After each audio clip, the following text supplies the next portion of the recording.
and welcome. You're watching NewsX with me, Devika Chopra. The Supreme Court of India has dismissed petitions challenging the constitutional validity of the 46th Amendment, by which the words secular and socialist were added to the preamble of the Constitution during the emergency days in 1976. A bench of Chief Justice of India Sanjiv Khanna and Justice Sanjay Kumar said the Parliament's powers under Article 368 to amend the Constitution also extend to the preamble, and rejected the argument that the words could not have been added retrospectively in 1976 to the original preamble, which has a cut-off date of 26 November 1949. The court's recent judgment brings the focus back on the two words, secular and socialist, which have become a topic of contention in modern-day India. These words were originally not a part of the preamble, but like I mentioned, they were added to the Constitution via the 42nd Amendment Act in 1976 during the emergency that was imposed by then Prime Minister Indira Gandhi. Indira Gandhi added socialist to the Constitution to highlight socialism as a goal of her government, but clarified that socialism in the Indian context did not borrow from then USSR or China, as just nationalization was not our type of socialism. There have been many court cases since demanding the removal of the word socialist from the Constitution. In 2008, the Supreme Court noted, and I quote, "Why do you take socialism in a narrow sense defined by communists? In a broader sense, it means welfare measures for the citizens. It is a facet of democracy." Today as well, the court has addressed concerns over the meaning of socialism, affirming that the term in the Indian context signifies a welfare state and does not conflict with the growth of the private sector. As India celebrates its 75th Constitution Day, how should the emerging India read the promises of the Constitution? I take this conversation forward. I have with me Vineet Jindal, senior lawyer of the Supreme Court, Gyanendra Mishra, lawyer of the Supreme Court, Sanjay K. Chadha, advocate of the Supreme Court, and Shamshavish Rain, once again advocate at the Supreme Court. Four lawyers joining me on the broadcast today to take this conversation forward. Let me begin with Vineet Jindal. Vineet Jindal, I've tried to set a little bit of the context, but further context was added today in separate addresses that have been made by Prime Minister Narendra Modi as well as Leader of Opposition Rahul Gandhi.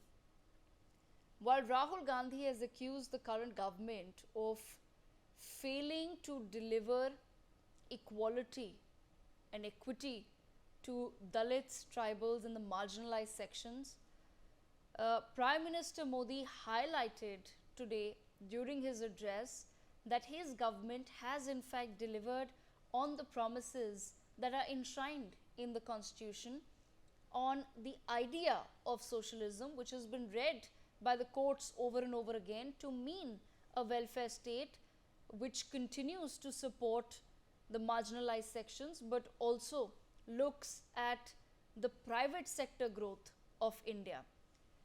Let me begin this conversation, if I can, with Sanjay K. Chadha. Sanjay K. Chadha, how do you view the two conversations that the two political parties today wish to have in India, which I've just explained? On the one hand, Rahul Gandhi says that there's been a complete failure of institutions in recognizing and providing means to Dalits, tribals as well as the marginalized sections, whereas the Modi government presents its report card saying that we were busy cleaning up the mess that was created in the past 70 years by successive Congress governments, that we have in fact focused on delivering what is the true meaning of socialism and what truly is the spirit of the Constitution. Well, first of all, I welcome this judgment today which has come, and the spirit of the Constitution itself, as the judgment also says, is always the same. How it is same, as Honorable Chief Justice has quoted, had said that we the people, in the preamble itself contains these two words, secular and socialist, number one. Number two, what really Rahul Gandhi raises, though it is a political thing, I'm not a political person per se, but anyways, I would try to reply your query what Rahul Gandhi says, that the constitution gives a backbone, gives a strength to the marginalized persons like the SC, STs, OBCs, and other backward classes, economically weaker section. Look, this constitution has only provided the reservation to the economically weaker section as well, 10%. We have seen that judgment had come very recently, few 1 or 2 years back. So what I wanted to say, what Rahul Gandhi says, and what the one stream, the opposition party, which is regularly pushing and saying that let's see that the today's setup is not fulfilling its work, fulfilling its duties Yes, yes, by yes. doing something for those Yes, Sanjay marginalized yes, sector. yes. I, I do, and as well the viewers, of course, understand what it is that Rahul Gandhi is alleging, but I want to understand your views on this. Do you feel that there is some weight to what he is saying, that the current government may have failed in its understanding and reading and maintenance of the spirit of the constitution? It is a very difficult question, but I'll try my level best to answer this from as far as my opinion is concerned. What I feel that the marginalized section is such a huge section that despite government's best efforts, they are not able to deliver what they should deliver. Today, if we see our medical system, our education system, everything is really, even the judicial system, we see large number of cases are pending. That is again, if I go little different way and say that it is also against the principle of equity, which is being given to us as a fundamental right. The person, if I am a rich person, I can have best of the best lawyers, but what will happen to those who are poor people? So yes, there is a need to work on it. No, there's no doubt about it. But on the same time, I'm saying that the Supreme Court itself has made a committee where free legal aid is being given, and all those kind of things are there. If I just gave you one example, but certainly both have their say. Both what the government is saying and what Rahul Gandhi and the Congress party is saying, both have some weightage. There is a need to really work hard for achieving the goals which were set by our forefathers, which were set by the constitution makers. Okay, Sham Shavish Rain, bringing into the conversation, uh, why do you feel that there continues to be a need for people at several occasions to go back to the courts to really over and over again discuss and debate that the words secular and socialist ought to be removed from the constitution? What would that really do to the spirit of the constitution and to the spirit of the nation? Well, that is something that even I also am not able to understand. That why would anyone go there and request to remove two such beautiful, such wonderful words which describes a lot.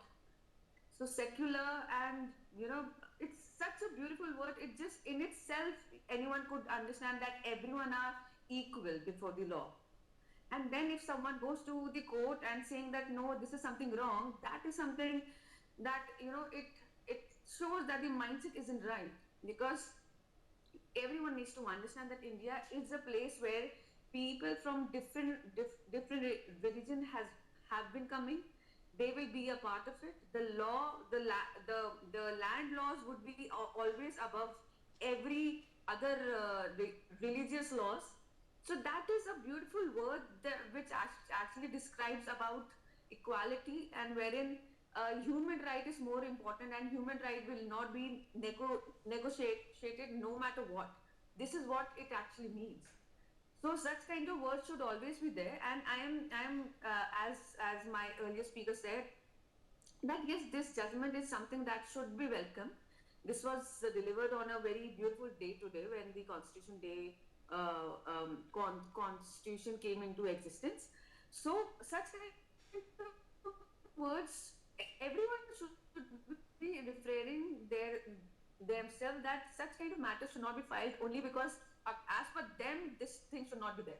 They have to truly understand the meaning of it and look beyond your religion and understand that these words will bring peace, bring harmony in your own country, in your own place, in your own family. These words really are very beautiful words and should always be there in the constitution, though it took a lot of time to be added in the constitution. But as the Supreme Court said, that we the people of India, this small sentence talks everything about it. So I'm glad that it's there and such kind of words are not removed from the Constitution of India. Okay, Gyanendra Mishra, asking you the same. I want to understand from your perspective, uh, how much have the governments then successively been able to deliver on the promises of socialism and secularism, and are we being able to read and reread and understand the meaning and adapt it to current day India? So, yeah, that is a reflection of the current day. This attempt to get these two words, which is fundamental to our polity and governance, secular and socialist, it is the reflection of the ethos of our freedom struggle. And it was fundamental to our freedom struggle, these two aspects of, India is an only country, and I believe only constitution which was framed in the backdrop of a division of a nation on the basis of religion. But it spoke volume about the grandiose of our constitutional framers, that even in this context and backdrop, they elected a constitution which was, a secular, a socialist, and a federal constitution, which is described by many constitutional scholars as one of the best written constitution in the world. And an attempt in this polarized state of polity and society that we see today, to remove these two words, which as I was saying, is so fundamental to our polity and our perception of a nation, was a brazen attempt to again polarize and present a very different picture of India, which was not envisaged by our freedom fighters and the makers of the modern India. And the Supreme Court once again reflected and showed that it is the guardian of the Constitution of India, it is the guardian of the right of the citizen of this country. And the Supreme Court has given a very befitting reply to an brazen attempt, as I said, to tarnish the greatness of this constitution by even choosing not to issue a notice on it. The Supreme Court said that the argument which has been put forward today does not deserve a notice in cognizance by the Supreme Court. And the Supreme Court has gone well beyond and said that these two terminology, secular and socialist, is fundamental to our polity, to our governance, to the way our nation exists today, and the philosophy and ethos of our constitution and rule of law, and it cannot be taken away. Obviously, the challenge was, no, just give me 2 seconds, obviously the challenge was garb under a technical and legal framework phraseology that the parliament does not have a right to amend the preamble, in the sense that it does not form the part of the constitution, and therefore the article 368 right to amend the constitution of the parliament should not apply to preamble. The Supreme Court rejected that argument as well and reiterated that the preamble is very much the part or parcel of the constitution, and therefore the right of parliament to amend the constitution extend to preamble as well.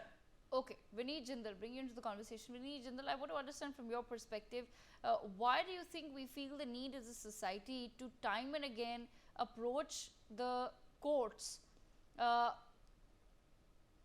and have a discussion and debate on whether secularism and socialism ought to be a part of the Indian Constitution? Why do you think that we feel the need to have that discussion over and over again, when clearly on an everyday basis, India perhaps is a very clear example of how a socialist, of how a modern day socialist nation works, and how also an example of what secularism should truly mean. Yes, you are right, but the problem here is the way these two words has been inserted into the constitution, preamble of the constitution. The Supreme Court has definitely says, and we respect the judgment of Supreme Court. But the reason behind it, why it has been in question, there are different type of ideology and different type of thinking would be there. And as far as my concern, the problem here is the way it has been inserted in the constitution, preamble of the constitution, number one. Number two, whether these two words is needed to be added, because our constitution itself no show their own things that how our country would be work. Why not these two words has been inserted during the when the constitution has been written? There is a reason behind it, because it is not needed to be added, or it to not needed to be no specify this kind of in preamble instead of constitution. It is already been there in constitution. Why it has been amended? Number one. Number two, the way it has been amended, when it has been amended, when the government who has been amended this is not in the power, having no power to amend the constitution or a preamble. So this is also a question. Now this judgment, the Supreme Court judgment, have given a right to the government who has not even have a power to amend anything. Now it has been specified by this judgment, the present judgment, that okay, if you are on a driving seat, if you are in center, either you have continue your power with some emergency kind of thing, like the Indira Gandhi government has done. So even then, you are very conveniently amend anything, edit anything, nobody asks question. The Supreme Court has said that why this petition comes after 44 years. So I don't know why this thing to be something wrong has been done. The amendment and the insertion of these two words has been inserted in preamble. Why not it should be again rethink, because these two words has been inserted by a wrong and wrongful manner, illegally, by the government of Indira Gandhi. Okay, all right. Sanjay K. Chadha, if this legality of it were to hold, we perhaps would have seen a very different judgment from the court altogether. But like I said, why do you think we feel the need to revisit this topic over and over again? And do you feel that there is weight in the argument to say that we must look at the time and place in which these two words were added? Well, what Vineet is saying, I don't understand why everything was reiterated by him. Once the Supreme Court, Honorable Supreme Court has very categorically, as Ganendra has very rightly said, the court has not even, given a thought to give a notice to this case. It's a frivolous, false case, and then जिसे कहते हैं ना मनगढ़ंत कहानी है ये कि that the government at that point of time does not have the power. Yes, it has the power.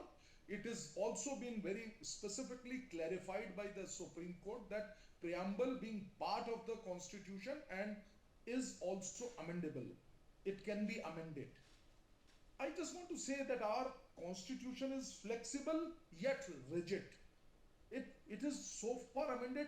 We are not like US that we are rigid. We can't amend 2-3 amendments. That's all. We have been law is always dynamic. It is not static. You have to understand this. So I feel that these two words which are there now in the preamble, they were need of the hour at that point of time. They are very, very, very much clearly embedded in each and every what you call provision of this constitution. Already they are there, and it is I think it's a feather in the cap. It was added in the preamble also, and it has given a beauty to our preamble. That's what my take is. And I think such frivolous questions, for such frivolous cases are filed for the sake of name. That's my take is Okay, in a very strict sense. Okay, Shamshavish, bring you back in the conversation. Your thoughts on the same as well. Do we need to really today look back at the circumstances in which the two words were added, or do we need to look at, like I said, and understand how we have really emerged as a society to uphold both values of secularism and socialism? Yes, of course, you don't have to every time, keep on looking at your past. There is a huge reason why even in your car, a small car, you have a very small rear view mirror in it, so that you just look behind, but you have to move forward. There are two beautiful words that is added there, which was necessary back then, but which has brought so much of beauty in that constitution, which clearly draws the line between everyone. Even if you are in the power, you are a commoner, you are in the judiciary, everyone has a boundary line, everyone knows where their line is. So this preamble, this it gives such a confidence, and it gives so much of zeal in you, that this is what the beauty of India is. Anyone and everyone are always welcome here. This is a beautiful place. Here we, for us, religion is, of course, it is important. Everyone have been given their own right to practice their own religion, but at the same time, land laws are more important. It will be always kept as number one, and human rights will never be negotiated. These are the words, these are the meaning that your preamble talks about. So these people, as Mr. Chadda said, it is filed, these matters are filed for nothing but just for the name and fame. But yes, these name and fame will actually never take you anywhere, because when there is something where you're talking about peace, you are talking about equality, human rights, there, no matter what kind of equality you think it is, these words will always make everyone understand that you all have a line, everyone has to maintain it, and law will always be kept on top. And whatever your religion, caste, class, whatever, the upper class, lower class, whatever it is, the equality will always be there. So these words will always be kept like that. And so socialist is a word which, it gives you such a beautiful meaning, that the state is there to take care of you. It is a welfare state. So these two beautiful words, wherein the state is not so powerful that they will own it. No, a state's job is to take care of everyone. It should be a welfare state, and the money should not go into a particular specific hand. It is a public property, and it will always be a public property. These are the meaning of these two beautiful words. Okay, all right. I'm going to leave the last word with Gyanendra Mishra. Gyanendra Mishra, I have a couple of minutes left. You wanted to make a point. Exactly. So I would agree with most of the speaker. And see, you have to basically salute the Indian constitution maker, because they would have visualized that coming after almost 75 years, there would be an attempt to change the very fabric of this nation by trying to project it as a nation where one particular religion, is a dominant religion and controls the polity and the governance of this country. And therefore, as I said, these two words only reflects what was the fundamental thinking of our, the fathers of our constitutions. The debate in the Constituent Assembly, you will see if you have a chance to read it, that there was such a huge debate at that point of time itself, that whether the word secular should be included or not included, without any question or doubt about the character of our polity and constitution being completely secular. Because at that point of time, the concept of secularism was most like a religion, anti-religion, which the Indian constitution and Indian culture and civilizations never propagate. So when we use the secular word, it basically reflects that state will not propagate any particular religion, and state will treat all religion equally. And that Okay. is the fundamental, because you will have to understand this amendment only reflected what was the fundamental thinking within the Constituent Assembly. And you will have to appreciate it. I will reiterate it, because this constitution was framed in the backdrop of one of the most bloodiest partition that the world has ever seen, where millions and millions of people have died on the name of religious divide. But still our, the founding fathers, you know, chose to make a constitution which does not promote or patronize any particular religion, and treat every religion with an equanimity, and give the freedom to everybody on the same hand to practice your religion. So that is the beauty Okay. of the constitution, and this is what basically the term secular in the constitution reflects. And this is what the Supreme Court's judgments of today reiterated, that please don't interpret these two words in its narrow meaning, because Right. it has been used in its most widest meaning possible.